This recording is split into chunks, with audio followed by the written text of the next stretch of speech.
கதவும் சேனலுக்கு என்னோட பணிவான வணக்கங்கள். இன்றைய தினம் இந்த காலில் எதை பற்றி பார்க்கலாம் அப்படின்னு சிந்திக்கும் பொழுது, நம்ம சங்கல்பம் பண்ணும்போது திதி, வாரம், நட்சத்திரம் சொல்லி சங்கல்பம் பண்ணுவோம்.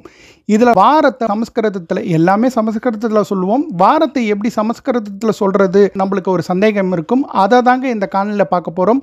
அதுக்கு முன்னாடி நம்ம சேனலை சப்ஸ்கிரைப் பண்ணாதவங்க தயவுசெய்து சப்ஸ்கிரைப் பண்ணுங்கள்.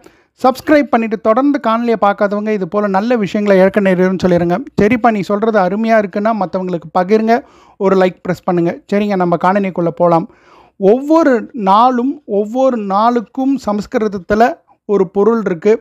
இப்போ தமிழில் ஞாயிற்றுக்கிழமை அப்படின்னா சண்டே, அந்த மாதிரி நம்ம சமஸ்கிருதத்தில் ஒவ்வொரு நாளுக்கும் என்ன சொல்கிறாங்க அப்படின்றது தான் இந்த காணொலியில் பார்க்க போகிறோங்க. ஒவ்வொன்றா சொல்கிறேன், நீங்கள் வேணால் நான் டிஸ்பிளேலையும் காட்டுறேன், அதை குறிச்சிக்கோங்க. சங்கல்பம் பண்ணும்போது ரொம்ப சுலபமாக இருக்கும் இது சொல்கிறதுக்கு.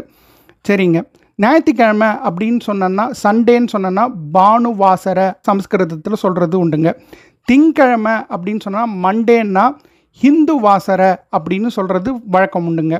செவ்வாய்க்கிழமை அப்படின்னு சொன்னோன்னா டியூஸ்டே பௌம வாசர அப்படின்னு சொல்கிறது உண்டுங்க. சரி, புதன்கிழமை அப்படின்னு சொன்னோன்னா வெனஸ்டே சௌமிய வாசர. அதே மாதிரியே வியாழக்கிழமை அப்படின்னு சொன்னோன்னா தேர்ஸ்டே குரு வாசர. வெள்ளிக்கிழமை அப்படின்னு சொன்னோன்னா ஃப்ரைடே பிருகு வாசர. சனிக்கிழமை அப்படின்னு சொன்னோன்னா ஸ்திர வாசர, அதாவது சாட்டர்டேவை ஸ்திர வாசர அப்படின்னு சொல்கிறது வழக்கம் உண்டுங்க. இந்த வாசர அப்படின்னு சொன்னோன்னா டே, அதாவது கிழமை அப்படின்னு சொல்கிறோம்ல, அதுதாங்க குறிக்கிறது. இந்த மீதி இருக்கிறது ஒவ்வொரு கிழமைக்கு சொல்லக்கூடியது. இப்போ நம்ம சங்கல்பம் பண்ணும் பொழுது அன்னைக்கு அந்த தினம் திங்கக்கிழமையாக இருந்ததுன்னா இந்து வாசர அப்படின்னு சேர்த்து சொல்லணுங்க.